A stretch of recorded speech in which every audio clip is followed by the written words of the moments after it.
lembrando que nesse verso 18 e verso 19 de Efésios, Paulo vem trabalhando os 3 alvos do cristão, ou um alvo e 3 objetivos, né? Na verdade, o alvo do cristão é Cristo, mas para ele chegar a Cristo, a esse alvo, existem ali 3 objetivos que o cristão precisa levar bem a sério, para que a sua caminhada cristã seja uma caminhada vitoriosa, uma caminhada de alegria, de sucesso. Nós vamos abrir então Efésios capítulo 1, verso 18 e verso 19.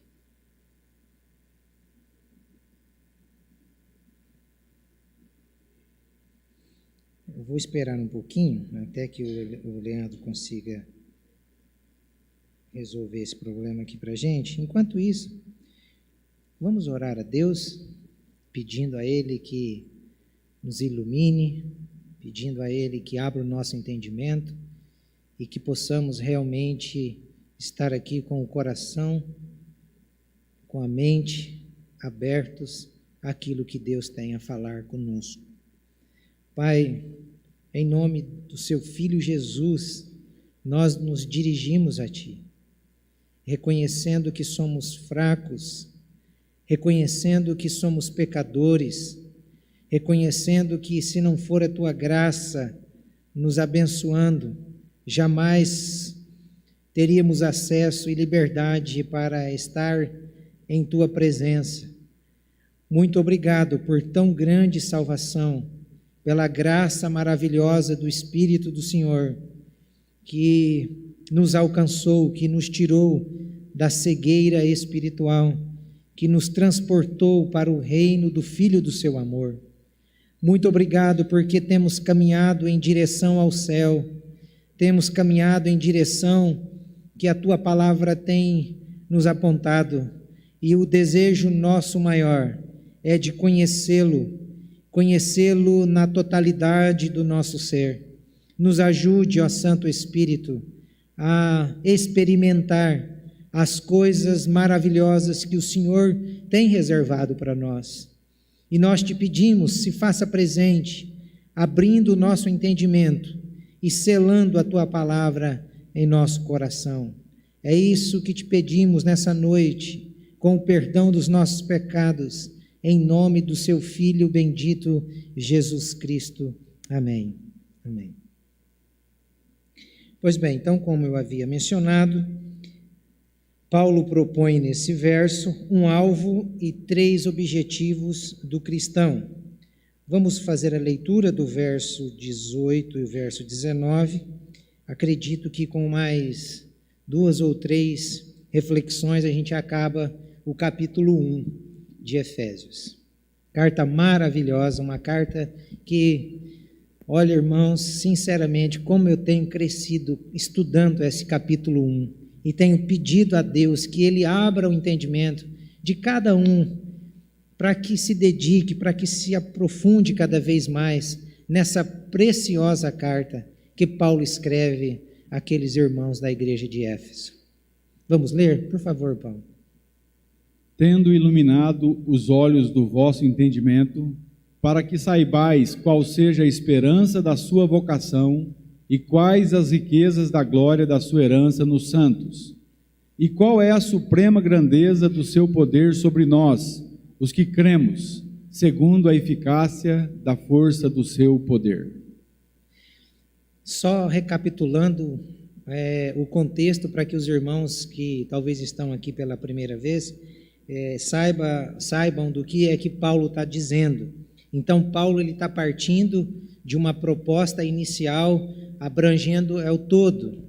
E a partir desse todo, que é o alvo, o objetivo do cristão, ele, de modo categórico, ele sistematiza o todo a partir de partes. E ele usa o pronome relativo, como já foi mencionado no domingo passado, qual e quais, sempre para retomar algumas ideias que ele já trabalhou em alguns versículos para trás. Então, por isso que você vai ver aí em destaque esses pronomes relativos encabeçando as ênfases que Paulo está dando àqueles irmãos da igreja de Éfeso em assuntos que eles deveriam saber profundamente, que eles deveriam ter no coração e na mente como verdades absolutas. Então ele encabeça qual a esperança da vocação, não é, que o crente deve ter. Qual a esperança da vocação?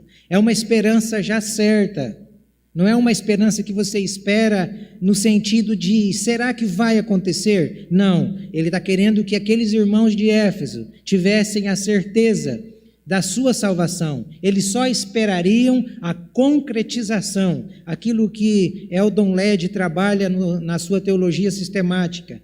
Já estamos salvos, mas ainda não fomos salvos em nossa totalidade. O já e o ainda não. Então Paulo queria que aqueles irmãos tivessem esta certeza, de que eles já estavam salvos. Esta era a esperança da vocação que aqueles irmãos deveriam ter. Depois, ele usa mais uma vez um pronome relativo, quais? As riquezas da sua herança nos santos. Qual é a riqueza que o cristão de Éfeso e o leitor da carta deveria ter? Deveria ter a riqueza de saber que a sua pátria, a sua casa não é aqui. A sua casa, a sua pátria é o céu. É isso que eles deveriam ter. E por fim, hoje nós vamos abordar a terceira expressão, que é qual a grandeza do seu poder sobre nós que cremos. Qual a grandeza do seu poder sobre nós que cremos? Então, sempre lembrando que o pronome relativo é um pronome que Paulo usa para retomar assuntos passados. Lembram da nossa primeira reflexão? Claro que não vão lembrar, mas a primeira reflexão foi determinado os assuntos que Paulo trabalhou no capítulo 1. Primeiro, Paulo começa falando do que Deus fez, do que Deus planejou. Qual foi o plano de Deus? O plano de Deus foi salvar o homem. E quando ele fez o seu plano? Ele fez o seu plano redentor na eternidade.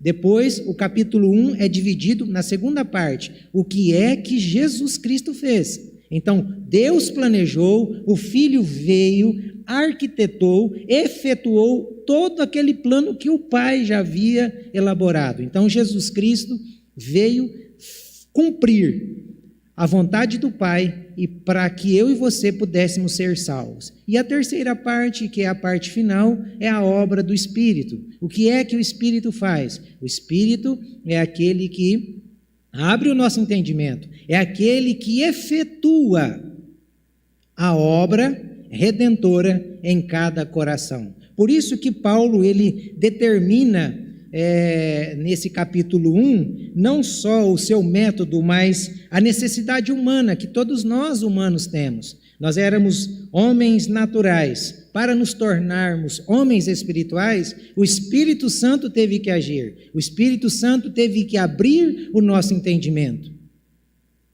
Porque sem a ação do Espírito, nós jamais chegaríamos à estatura que estamos hoje, de conhecer aquilo que Deus planejou e de fazermos parte daquilo que Deus elaborou. Jamais, sem o Espírito, nós não conseguiríamos chegar a esse conhecimento. E o desejo de Paulo era isso, era que o Deus das Sagradas Escrituras, que arquitetou este plano, que efetuou essa redenção no Filho, através do Espírito Santo, iluminasse a mente dos cristãos, para que eles tivessem o conhecimento de Deus na totalidade do seu ser. Que o conhecimento de Deus não ficasse só no emocional. Por isso que crente não é aquele que vive só de choro. Tem gente que mede a sua fé no tanto que chora. Se não chorou, não teve fé. Se não chorou, Deus não agiu. Não. Paulo está querendo que os crentes, realmente nascidos de novo, tivessem uma experiência de quebrantamento, sim, de choro, mas uma experiência de transformação, uma experiência em que a sua vida, o seu comportamento realmente fossem mudados. Então, Paulo desejava isso para aqueles irmãos, a totalidade do conhecimento de Deus no nosso emocional, no nosso intelecto, a maneira de pensar. Por isso que ele escreve em Romanos 12, 2, que a nossa mente fosse transformada pela renovação, pela palavra de Deus. Então já não pensamos como pensávamos. Então essa é a totalidade que nós precisamos conhecer Deus. Na emoção, na intelectualidade, na razão, no comportamento, nas atitudes. É assim que vamos demonstrar Deus e fazer Deus conhecido. Então vamos lá retomar aqui a terceira e última expressão que Paulo vai usar, é o termo que vai nos auxiliar para descobrirmos o terceiro alvo do cristão: da sua herança nos santos. O verso 18 vai dizer isso: tendo iluminado os olhos do vosso entendimento, para que saibais qual seja a esperança da vocação e quais as riquezas da glória da sua herança nos santos. Aqui nós vamos partir de duas interpretações básicas e as duas interpretações mais coerentes a partir desta expressão da sua herança nos santos. Existem duas correntes que interpretam este texto de modo fantástico. Eu prefiro a segunda, mas a primeira não deixa de ser verdadeira. A primeira interpretação, ela vai sustentar que essa referência a uma herança pertencente a Deus, que essa herança que Paulo está dizendo aqui, da sua herança nos santos, ela está se referindo a Deus, como se Deus tivesse uma herança. Não deixa de ser verdadeiro. Não deixa. Tanto é que, se nós lermos Deuteronômio capítulo 32, o verso 9, a gente vai perceber que Deus realmente tem uma herança. Observem a leitura do texto. Porque a porção do Senhor é o seu povo, Jacó é a parte da sua herança. Nós não podemos negar que essa palavra herança, ela está só no Antigo Testamento. No Novo Testamento também tem algumas frases significativas que demonstram que Deus tem uma herança. 1 Pedro capítulo 2, verso de número 9. Vocês, porém, são geração eleita, sacerdócio real, nação santa, povo de propriedade exclusiva de Deus. Então, todos os expositores e defensores dessa primeira corrente de interpretação, eles defendem a ideia de que Paulo aqui, quando está se referindo da sua herança nos santos, ele está se referindo de um modo futurístico. Ele está olhando para o futuro para dizer que Deus tem uma herança e essa herança vai ser dada ou ele vai receber no último dia, quando a totalidade dos gentios e dos judeus tiverem sido alcançados e salvos por Cristo. Esta é a maneira que eles interpretam. Então, para este grupo, o significado é este: Deus herdará um povo. Que povo? Judeu e gentil, porque em Cristo não há mais judeu e gentil. Em Cristo há um povo, há uma igreja. Não há batista, não há presbiteriano, não há assembleiano, há um povo. Aqui dentro dessa comunidade existe um povo. Um povo. Por mais que a gente seja muitos aqui, é triste, mas certamente nem todos que estão aqui vão para lá. Por isso que Paulo estava dizendo para aqueles irmãos de Éfeso: a esperança de vocês tem que ser esta, de que vocês vão para o céu por causa da obra de Cristo. Então, que tenhamos clareza nisso daqui. Então, todos os defensores, eles vão sustentar essa ideia, que aqui há, na verdade, uma referência da herança do povo que Deus vai herdar em Cristo. Está certo, não tem nenhuma heresia aqui, nenhuma heresia, é coerente. Só que a segunda corrente, que é a corrente que Dr. Martyn Lloyd-Jones e muitos teólogos reformadores defendem, é a que eu acho mais coerente, é a que está mais contextualizada. Eles vão sustentar aqui que Paulo está fazendo uma oração, porque é a segunda parte da oração que ele começa, lá quando ele começa pedindo aos irmãos que a graça de Deus, lá daqueles textos que nós já trabalhamos antes. Então ele está fazendo uma oração pelos efésios. Ele está intercedendo pelos efésios, ele não está orando a Deus ou pedindo para que Deus herdasse um povo. Basta a gente ligar esta expressão com Efésios capítulo 18, a parte A do próprio verso. Tendo iluminado os olhos do vosso entendimento, para que saibais qual seja a esperança da sua vocação. Iluminado os olhos de quem?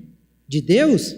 Não, os olhos do entendimento dos irmãos de Éfeso. Então nós não podemos negar que a intercessão de Paulo é pelos irmãos e não por Deus, para que Deus herdasse. Então por isso que eu prefiro mais esta interpretação, né? Porque nós judeus e gentios já fazemos parte do povo que vai morar no céu.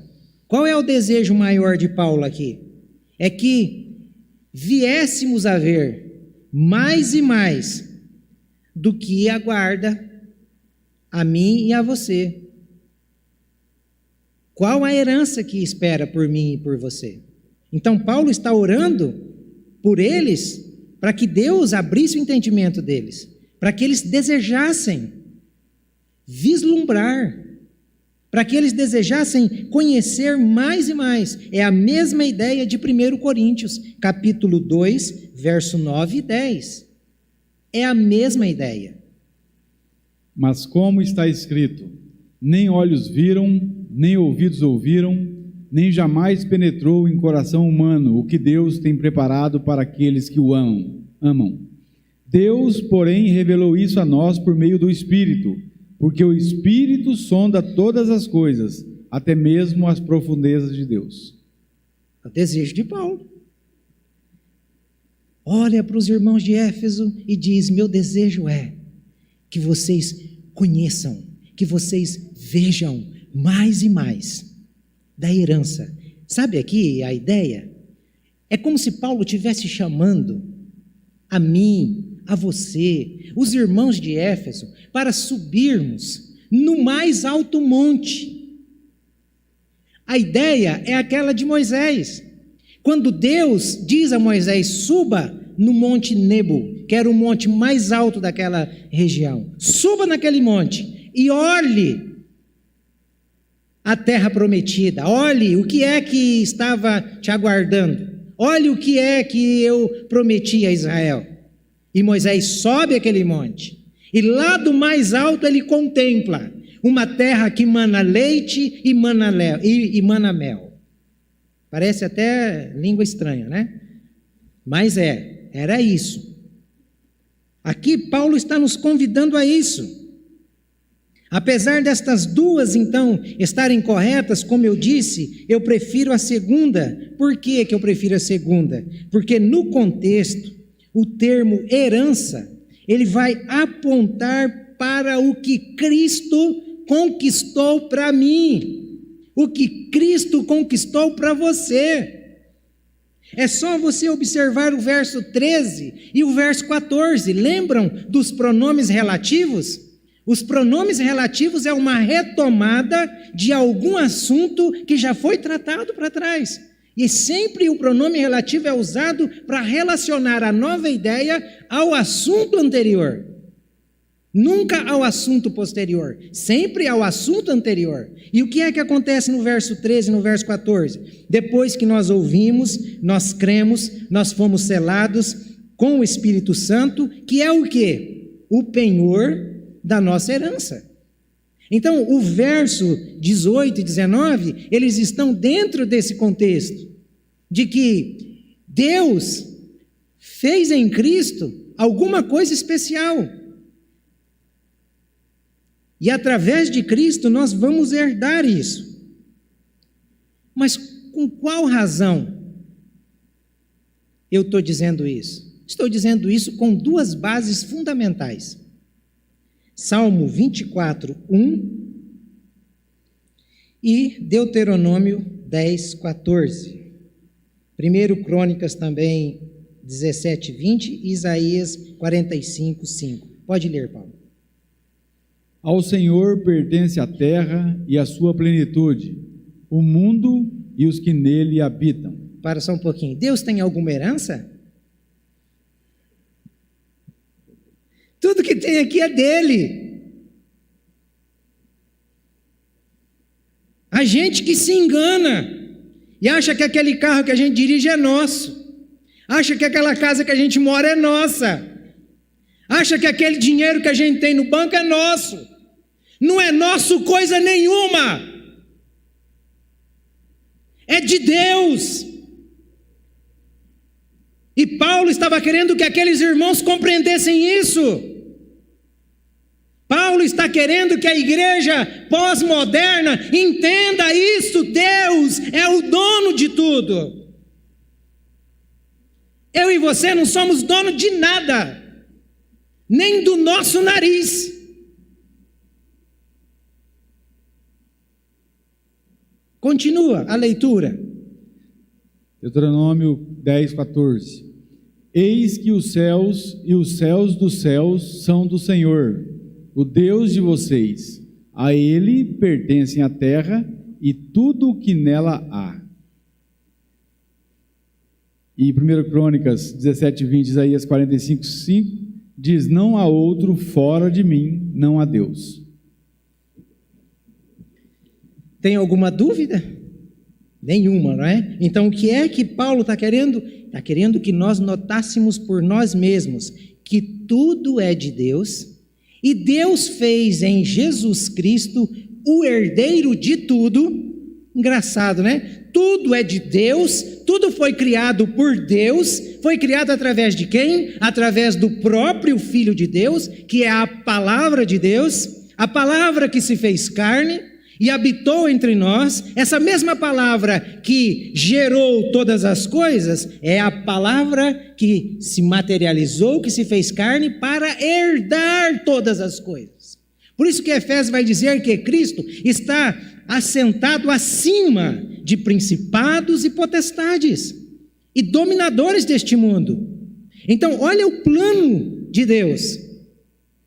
Cria tudo através de sua palavra, a sua palavra se encarna, se torna viva, se torna uma pessoa, e esta pessoa herda tudo para que aqueles judeus e gentios que estiverem nele se tornem co-herdeiros com ele.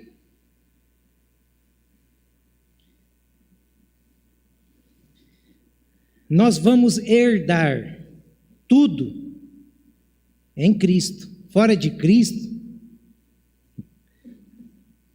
Então, irmãos, vocês estão percebendo? Talvez você está esperando aí uma herança, né? E tem gente até que, na ânsia da herança, ele ora até para que essa herança chegue logo, ainda que outros tenham que morrer, não é?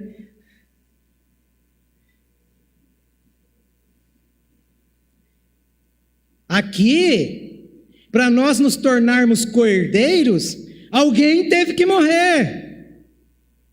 E quem morreu não foi um pecador, foi o Santo dos Santos. Quem morreu para nos tornar herdeiros, ou co-herdeiros, melhor, não é? Co-herdeiros, porque quando somos co-herdeiros, significa que sem o herdeiro nós não temos nada.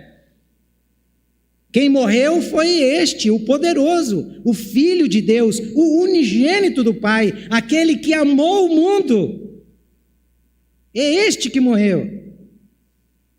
Então, toda glória, toda honra, todo louvor sempre será direcionado a este Cordeiro de Deus, que tira o pecado do mundo. Por isso que os céus se ajoelham diante dele.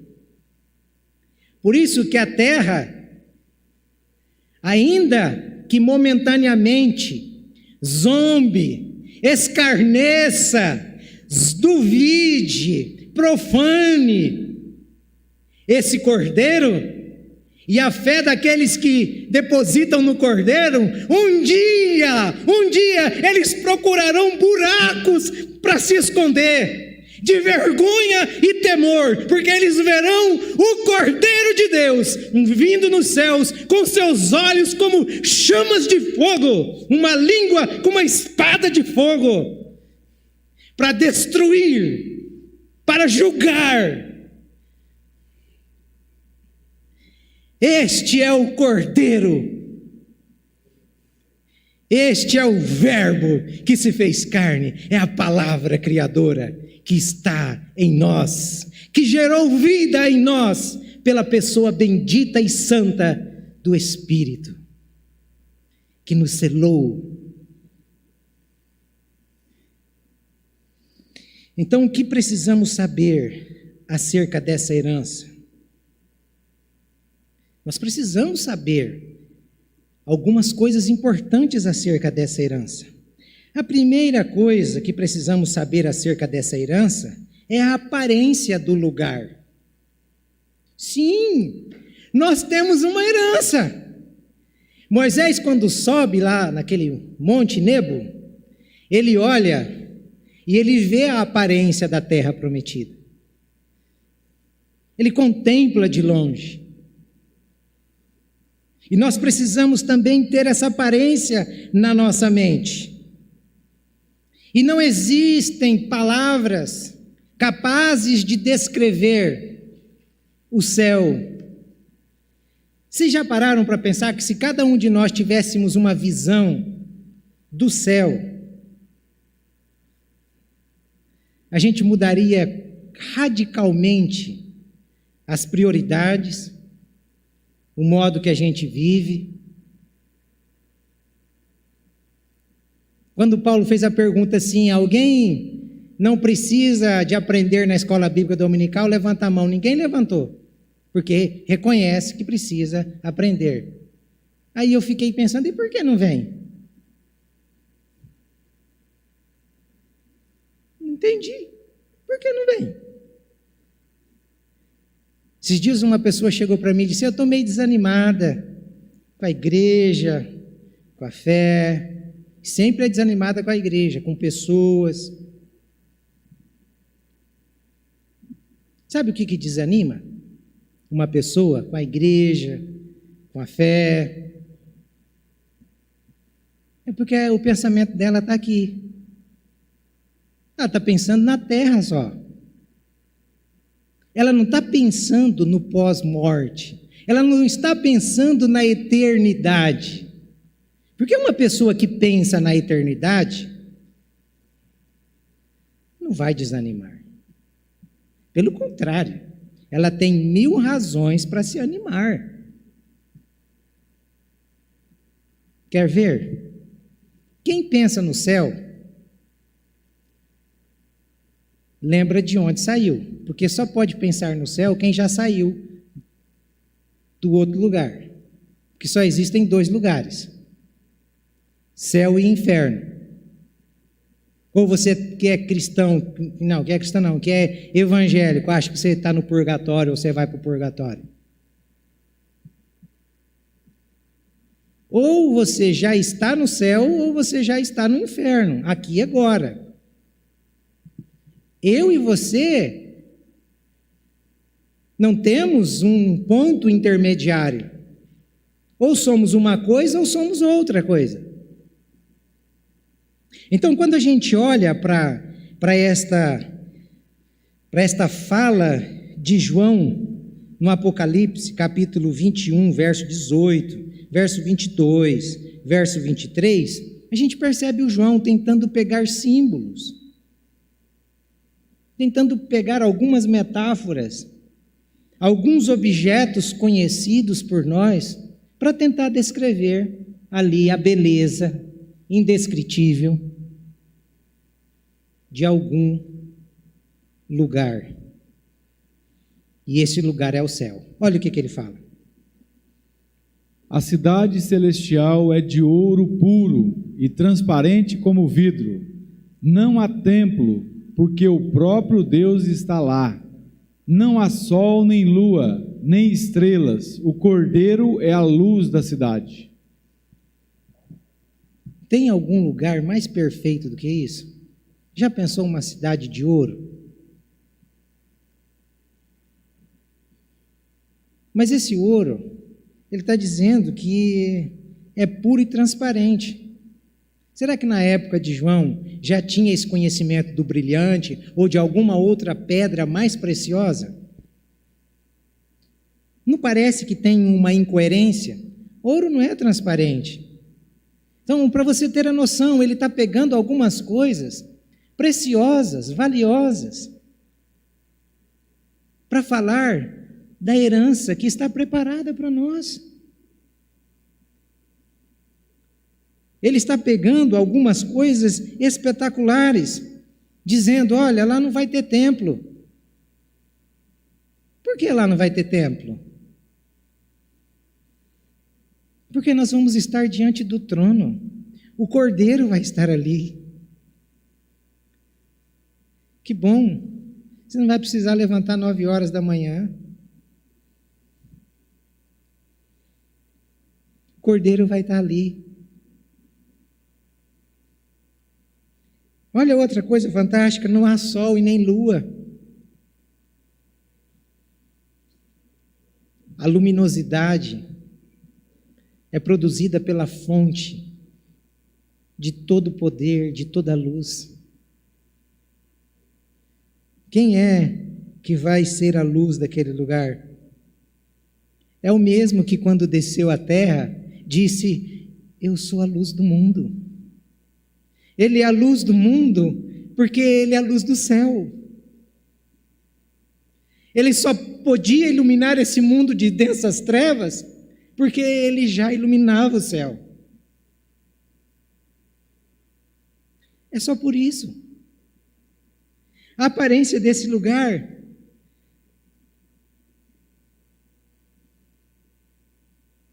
em contrapartida, a razão que eu quero que você tenha para pensar no céu é o oposto do céu. Por isso que uma pessoa, quando chega para você dizendo, estou desanimada, lembre essa pessoa de onde é que ela estava. Se é que ela já saiu de lá, não é? Lembre ela. Marcos capítulo 9, verso 44. Olha o oposto. Inferno, onde não lhes morre o verme, nem o fogo se apaga. Está desanimado, meu irmão? Não quer ir para o céu? Então vai para o inferno logo. Vem chorar para mim agora, não quer ir para o céu? Vai para o inferno logo. Ué.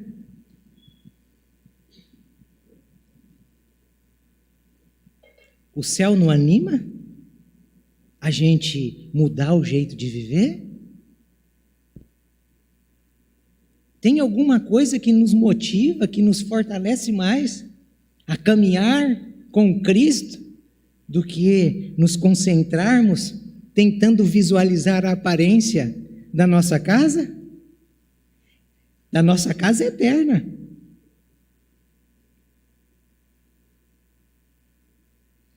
Outra coisa que a gente precisa saber acerca da nossa herança é a política do lugar. A política na terra é feita através de alianças. Sim ou não? Sim. Sem alianças, dificilmente a política existe. no céu também existe uma política de aliança. Só pode entrar na política do céu quem fez uma aliança em Cristo, ou quem está na aliança que Deus fez com os homens através de Cristo. Cristo é a nossa aliança. Nós poderíamos ser o melhor budista, nós poderíamos ser o melhor espírita, nós poderíamos ser o melhor evangélico, nós poderíamos ser o melhor católico romano, rezador de terço e qualquer outro tipo de piedade. Sem a aliança com Cristo, nós não faríamos parte da política celestial. Nós não entraríamos para o governo com Cristo. Nós não sentaríamos com Cristo nas regiões celestiais. É bem isso que acontece. João 14, 1-3. Que o coração de vocês não fique angustiado. Vocês creem em Deus, creiam também em mim. Na casa de meu pai há muitas moradas. Se não fosse assim, eu já lhes teria dito, pois vou preparar um lugar para vocês. E quando eu for e preparar um lugar, voltarei e os receberei para mim mesmo, para que onde eu estou, vocês estejam também. Tem alguma herança mais valiosa do que essa? Tem? Tem alguma herança mais preciosa do que essa? É isso que você está esperando? É isso que precisamos esperar, irmãos. É isso que precisamos esperar. João 17, 24.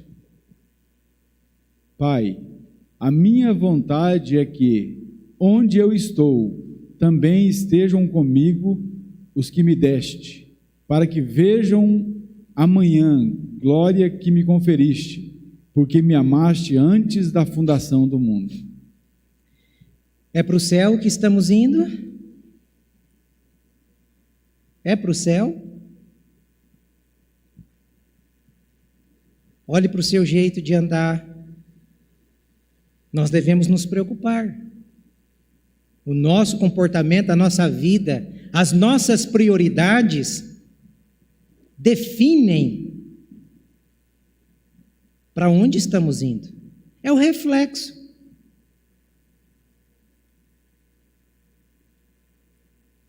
Por isso que eu me assusto quando eu vejo cristãos no meio de shows mundanos. Eu me assusto. Eu digo, espere, eu acho que não entendeu. Ah, não tem nada a ver, é uma coisa normal. Um dia eu vou fazer como o Emerson mencionou, disse que um pastor lá de Londrina estava tendo um negócio lá na cidade, e aí estava tendo lá alguns cantores. E o showzão mesmo, pau quebrando. E alguns irmãos foram e disseram, não tem nada a ver. Aí no outro domingo o pastor pegou e disse, tá bom, não tem nada a ver. Aí trouxe as músicas, as letras, e ele começou pregando ou falando das letras, né? Não tinha nada a ver, não. Era só músicas de adultério, de sensualidade. Vai enchendo a cabeça de droga, vai enchendo o coração de carne,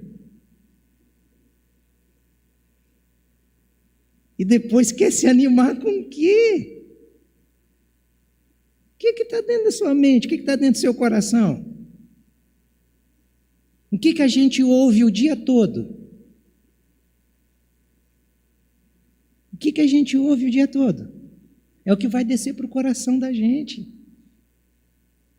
Por isso que eu estou dizendo para você, saiba muito bem queridinho e queridinha, que está se embriagando, que está se drogando com essa prática mundana.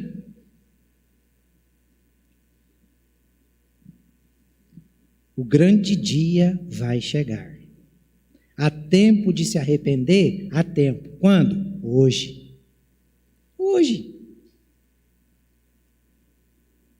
Quando Deus nos exorta, é porque somos filhos. Ele nos ama, Ele puxa a nossa orelha. Por quê? Porque Ele vai nos salvar, Ele quer nos salvar e Ele vai concretizar aquilo que começou. Então, se realmente somos filhos, vamos dar ouvidos. Agora, se não somos filhos, vamos sair dando cabeçada, porque somos bodes. E Deus não tem bode. Se tem uma coisa que Ele vai fazer é separar o bode da ovelha. Bode que gosta de dar cabeçada, vai ficar para o lado que arde, que queima, que há fogo eterno, que há bicho. Bode vai para lá. Ovelha não. Manifeste-se, bode. Manifeste-se. Cristo tem o poder de transformar. E Ele quer transformar. Porque o desejo dele é que as suas ovelhas se acheguem a Ele e sejam parecidas com Ele. Com Ele. Por quê? Porque o lugar para onde Ele vai levar essas ovelhas tem uma linda aparência e tem uma política de vizinhança excelente. Olha só, Apocalipse 21, do 1 a 7. E vi novo céu e nova terra, pois o primeiro céu e a primeira terra passaram, e o mar já não existe. Vi também a cidade santa, a nova Jerusalém, que descia do céu, da parte de Deus, preparada como uma noiva enfeitada para o seu noivo. Então ouvi uma voz forte que vinha do trono e dizia: Eis o tabernáculo de Deus com os seres humanos. Deus habitará com eles. Eles serão povos de Deus, e Deus mesmo estará com eles e será o Deus deles. E lhes enxugará dos olhos toda lágrima. E já não existirá mais morte, já não haverá luto, nem pranto, nem dor, porque as primeiras coisas passaram. E aquele que estava sentado no trono disse: Eis que faço novas todas as coisas. E acrescentou: Escreva, porque essas palavras são fiéis e verdadeiras. Disse-me ainda: Tudo está feito.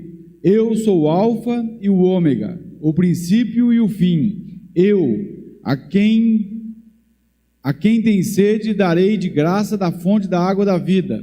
O vencedor herdará essas coisas, e eu serei o Deus dele, e ele será o meu filho.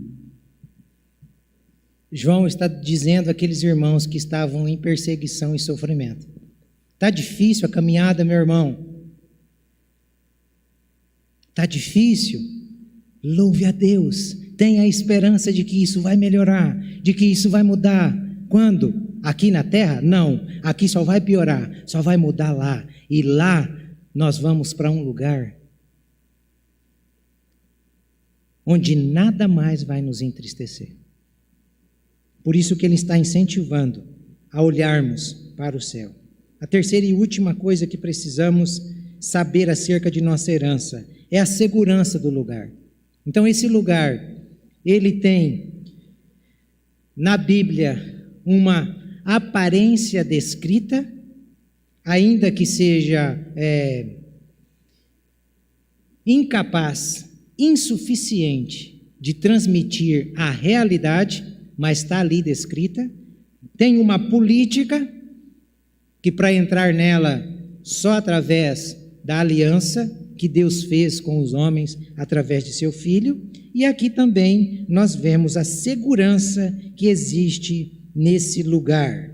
Por que que existe uma segurança nesse lugar? Existe uma segurança nesse lugar porque só vai entrar nesse lugar aqueles que estiverem com o seu nome escrito no livro. Só vai entrar nesta cidade que foi preparada aqueles que tiverem os seus corpos transformados. Então, olha que segurança. Quem vai ter os corpos transformados? Aqueles que tiveram a aliança em Cristo, aqueles que estão na aliança de Deus em Cristo com os homens. Por estar na aliança com Cristo, Cristo está sendo formado em nós. Se para entrarmos no céu, o nosso corpo será transformado. Por quê? Lembram de Romanos, que Paulo dizia? Quem me livrará do corpo desta morte? Porque o bem que eu quero fazer eu não faço, porque o pecado habita em mim. O nosso corpo, quando for transformado, a semente do pecado será arrancada de nós. Não haverá mais maldade no coração do Itamar. Não haverá mais maldade na mente do Itamar. Não haverá mais maldade no coração do Paulo, no coração do Emerson, no coração dos irmãos que tiveram essa experiência com Cristo. Por isso que os corpos serão transformados. Em outras palavras, no céu não vai entrar tranqueira. Por isso que é seguro. Não vai entrar pau d'água. Não vai entrar adúltero. Não vai entrar mentiroso. Não vai entrar nada disso.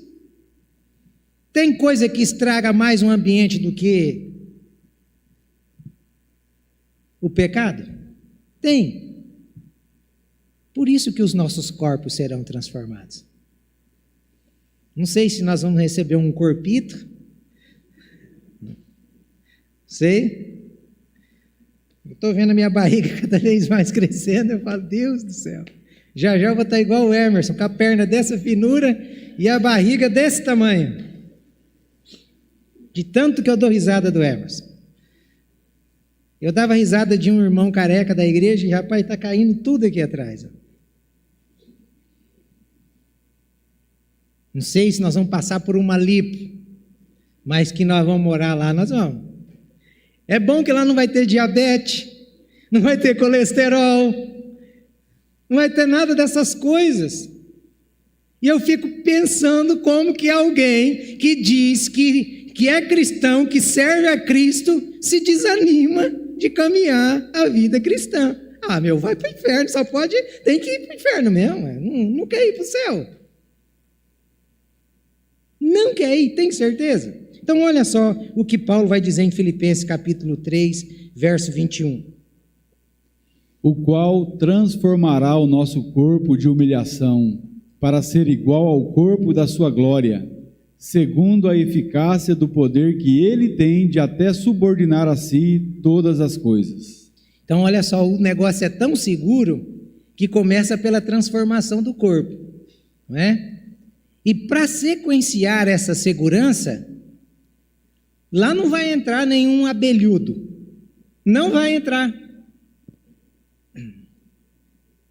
Vocês já perceberam que quando é festa, em qualquer ambiente, quando é festa, qualquer ambiente, cristão, mundano, quando é festa, você não precisa de convidar muito não. Aparece gente de todos os lados. E lá vai ser uma grande festa. Mas lá não entra abelhudo, não entra. Tanto é que o transporte para lá é tão difícil que não tem nenhum tipo de transporte para lá. E eu vou confessar para vocês, esse é um dos meus medos, que às vezes eu fico pensando, meu Deus, será que quando a gente for transportado para lá, como que vai ser? Será que vai ter anjo grudado na mão da gente para subir essas galáxias que existem, esses buracos negros que eu tenho medo de altura? Eu fico pensando, como que vai ser isso? Aí vem esse texto e consola. Olha só como que vai ser o transporte para lá. Não é de coletivo. Porque o Senhor mesmo, dada a sua palavra de ordem, ouvida a voz do arcanjo e ressoada a trombeta de Deus, descerá dos céus, E os mortos em Cristo ressuscitarão primeiro. Depois, nós, os vivos, os que ficarmos, seremos arrebatados juntamente com eles, entre nuvens, para o encontro com o Senhor nos ares. E assim estaremos para sempre com o Senhor. Irmãos, nós vamos ser levados pelo próprio Cristo. Que às vezes ficar pensando assim, e se esse anjo for meio fraco? Como que vai ser esse negócio? Tiver um irmão que é mais pesado lá e a corda arrebenta. Mas não, é o Cordeiro, é Ele mesmo, pessoalmente, virá buscar aquilo que é dele, por direito. Você está esperando isso, irmão? É isso que tem ocupado a nossa mente, o nosso coração, as prioridades da nossa vida? É isso? Se não é, está na hora de tornar a ser. Urgente. A segurança é tão importante que nós aqui na Terra nos preocupamos, né? Em cercas elétricas, portão que abre mais rápido e fecha mais rápido. Mas a segurança lá é tão séria, porque a entrada tem alguns critérios e sem aqueles critérios não entra, não há possibilidade de entrada, que na cidade nem porta vai ter. A porta não vai ser fechada, a porta não vai ser aberta, vai estar todo mundo livre. Tem ambiente melhor do que esse? Por que a porta não vai estar fechada e não vai estar aberta? Porque Cristo é a porta. Quem entrou por Ele vai achar pastagem, vai achar alimento. A própria porta está ali materializada, é uma cidade sem porta. A porta não fecha, a porta não abre. Apocalipse capítulo 21, verso 25 e 27. Os seus portões jamais se fecharão de dia, pois nela não haverá noite. Nela não entrará nada que seja impuro, nem o que pratica abominação e mentira, mas somente os inscritos no livro da vida do Cordeiro. Por isso que eu volto a dizer a você, como estamos vivendo aqui e agora, determina para a cidade que estamos indo, ou que já estamos morando. Nela não entra coisa impura. Irmão, desperta, meu irmão. Se realmente você teve uma experiência com Cristo, mate a carne, sufoque os prazeres deste mundo e desta vida, e busque a santificação. Busque essa santificação. Para a gente concluir, qual então é o papel da igreja? Retomando as duas para trás. O papel da igreja não é se meter na política. Esse é um papel da igreja. A igreja não se mete na política achando que vai mudar o mundo. A igreja não foi chamada para entrar na política para melhorar o mundo. Outra coisa, nós devemos procurar conhecer a nossa herança. Esse é o papel da igreja. Conhecer aquilo que nos espera. Conhecer aquilo que Deus preparou para nós.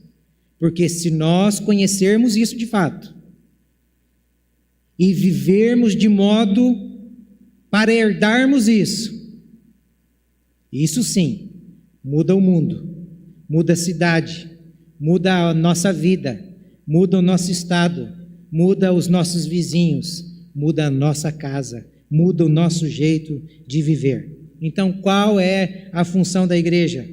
É anunciar o evangelho. Que evangelho? Atos, capítulo 26, verso 18. Esse é o evangelho que a igreja deve anunciar. para abrir os olhos deles e convertê-los das trevas para a luz e do poder de Satanás para Deus, a fim de que eles recebam remissão de pecados e herança entre os que são santificados pela fé em mim. Qual é o evangelho de Jesus? Pregar para que o povo se converta dos seus pecados. Está vivendo em pecado? Arrepende-se. Mude o jeito de viver, se é que você deseja ir para o céu. Simples. Evangelho verdadeiro não é aquele que diz: vem do jeito que você está e fique do jeito que você está. Vem do jeito que você está, chorando, arrependido, reconhecendo o seu pecado, e deixe o seu pecado. Esse é o evangelho de Jesus. Arrependa-se, converta-se e encontrará perdão. Agora, vir para Jesus e continuar do jeito que está é perder tempo. É perder tempo. Então, bem disse Spurgeon. Que frase fantástica. Uma pequena fé levará a tua alma ao céu. Uma grande fé trará o céu para a sua alma. Quanto mais do céu existe em nossas vidas, menos da terra cobiçaremos. Qual a razão das nossas ansiedades? Quem aqui já viu alguém ansioso porque pensa muito no céu? Cadê o anjo que está aí ansioso? Gastrite, úlcera, perturbação, insônia. Por quê? Porque eu estou pensando muito no céu, isso está me perturbando, está me corroendo como uma úlcera, uma gastrite. Quem já deu diarreia porque pensa muito no céu?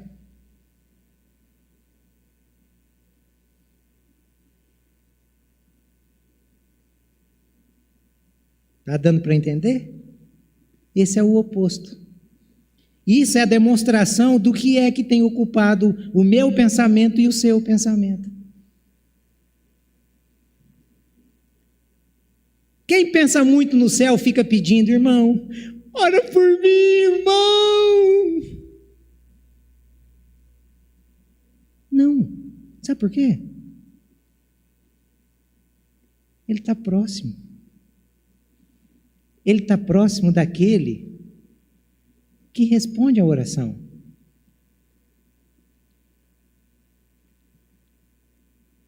Quem já viu quem pensa muito no céu frequentando as baladonas do mundão aí? Quem é que já viu?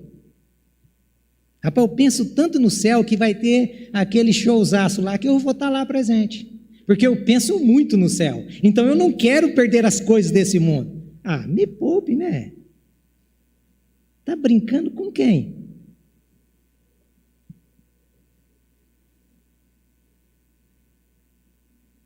É hora de acordarmos, irmãos. Ou somos, ou não somos.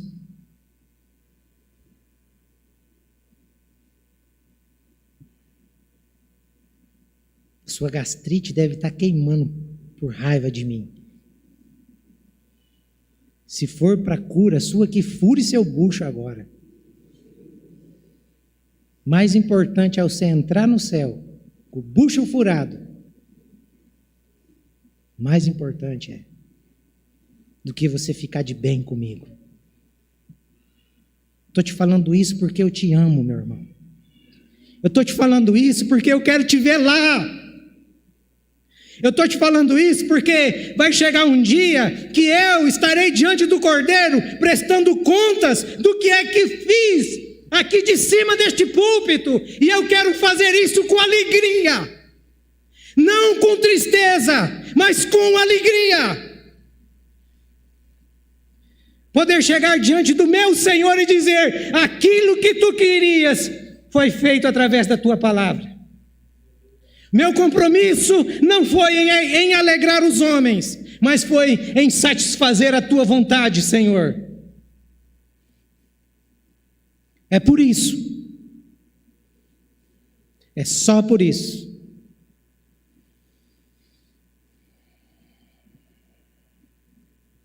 Se você é um evangélico e não tem certeza da sua salvação, eu lhe convido, peça ao Espírito: Senhor, me ajude a nascer de novo. Me ajude. Porque quem nasceu de novo tem essa marca. E aqui a gente encerra. Olha o que Paulo vai dizer aos cristãos de Roma, capítulo 8, verso 38 e 39. Porque eu estou bem certo de que nem a morte, nem a vida, nem os anjos, nem principados, nem as coisas do presente, nem do porvir, nem os poderes, nem altura, nem profundidade, nem qualquer outra criatura poderá nos separar do amor de Deus que está em Cristo Jesus, nosso Senhor. Amém. Amém. É essa fé que está no seu coração. Que Deus nos impulsione pelo Espírito Santo a conhecermos a nossa herança e assim nos santificarmos, irmãos, para cumprir a missão de Deus. Tem coisa que nos santifica mais do que pensarmos no céu? Tem? Se tem, eu não sei. Como é que eu faço para ser santo? Pense no céu.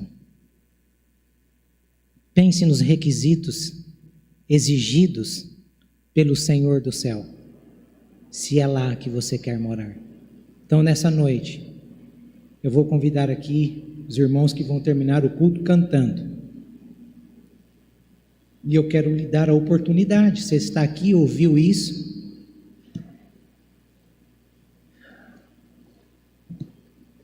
Se você ainda...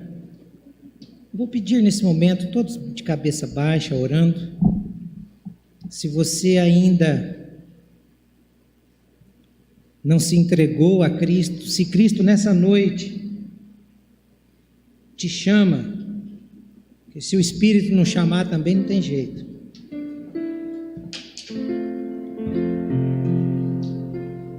Mas se o Espírito te chama, dizendo: meu filho, minha filha, se arrependa.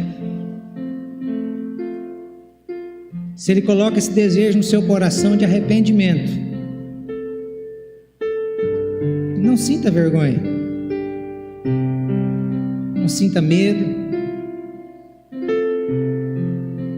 Isso é um motivo de alegria. Peça a Ele. Se você deseja o perdão de Deus nessa noite, faça essa oração comigo, dizendo: Senhor, reconheço nessa noite que não tenho andado nos caminhos do Senhor, que tenho dado vazão à minha carne. Eu te peço nessa noite, Senhor, tem misericórdia de mim. Desperta-me deste sono. Reavive a tua obra em mim, ó Deus. Muito obrigado pelo perdão em Cristo Jesus. Amém. Ainda de cabeça baixa, eu quero orar por você aí mesmo, onde você está. Alguém fez essa oração? Levante uma das mãos. Amém. Pode abaixar. Alguém mais? Amém. Pode abaixar. Alguém mais? Amém. Pode abaixar. Pai, estas 4 pessoas que se manifestaram nessa noite, Senhor. Nós lhe rogamos, se realmente começastes uma obra nesses corações, desperte-as, ó Deus, porque se prontificaram, se reconhecem, é porque o Senhor está mostrando isso. Dê forças a essas vidas, meu Deus. Ajude-as a vencer a carne, a vencer o mundo, a vencer as tentações. Encha a mente e o coração destas pessoas com o céu. E que isso possa mudar, não só a vida delas, mas também as nossas. Nos ajude durante esta semana, durante a nossa caminhada cristã, daqui para frente, a nos enchermos com a maior chave de santificação, que é o pensamento da nossa herança. E é essa oração que te fazemos, em nome de Jesus, amém. Depois desse louvor, você pode cumprimentar as pessoas próximas e tenham todos uma excelente semana.